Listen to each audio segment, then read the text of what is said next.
ব্যক্তিজীবন নিয়ে কথা বলে বারবার খবরের শিরোনামে আসেন আলোচিত চিত্রনায়িকা শবনম বুবলী। তিনি ডালিউড সুপারস্টার শাকিব খানের সঙ্গে দাম্পত্য জীবন এবং নায়কের প্রথম স্ত্রী অপু বিশ্বাসকে নিয়ে হরহামেশাই মন্তব্য করে আলোচনার জন্ম দেন। সম্প্রতি একটি সংবাদ মাধ্যমে জনপ্রিয় কৌতুক অভিনেতা সুরুজ বাঙ্গালী বুবলীর অতীত নিয়ে কথা বলেন। সেখানে বুবলীকে নিয়ে বিস্ফোরক মন্তব্য করেন জনপ্রিয় এই কৌতুক অভিনেতা। সুরুজ বাঙ্গালী বলেন, বুবলী কিন্তু আগে থেকেই বিবাহিত। এটা সাকিব জানতো না। তার একটি মেয়েও আছে।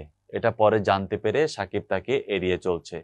কিন্তু বীর তো সাকিবের রক্তের, তাই সাকিব বীরকে কখনোই ফেলে দেবেন না। তিনি বলেন, বুবলী সাকিব খানকে ধরে এই পর্যন্ত এসেছে। তাকে ধরে 10টি ছবিও করেছে। সুরুজ আরো বলেন, বর্তমানে সাকিব অপু দুজনেই ভালো আছে। তাদের মধ্যে বুবলী ঢুকে সবকিছু নষ্ট করতে চাইছে।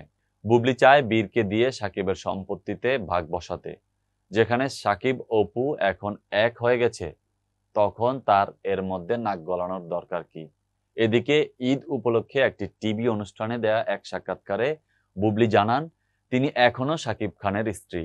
তাদের মধ্যে আনুষ্ঠানিকভাবে বিচ্ছেদ হয়নি, তবে আলাদা থাকছেন। বীরের কথা ভেবে তারা সময় নিচ্ছেন। এই নায়িকা জানান, সাকিবের বাসায় গেলে অপু জয়ের সঙ্গে দেখা হয় বুবলী ও বীরের। একবার বীর ও সাকিবের সঙ্গে রুমে সময় কাটাচ্ছিলেন বুবলী।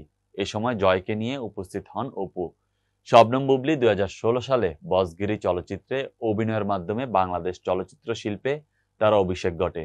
চলচ্চিত্রটির মাধ্যমে তিনি শ্রেষ্ঠ নবীন শিল্পী বিভাগে মেরিল প্রথম আলো পুরস্কার অর্জন করেন। বর্তমানে বুবলী জনপ্রিয় অনেক সিনেমা উপহার দিয়ে যাচ্ছেন দর্শকদের।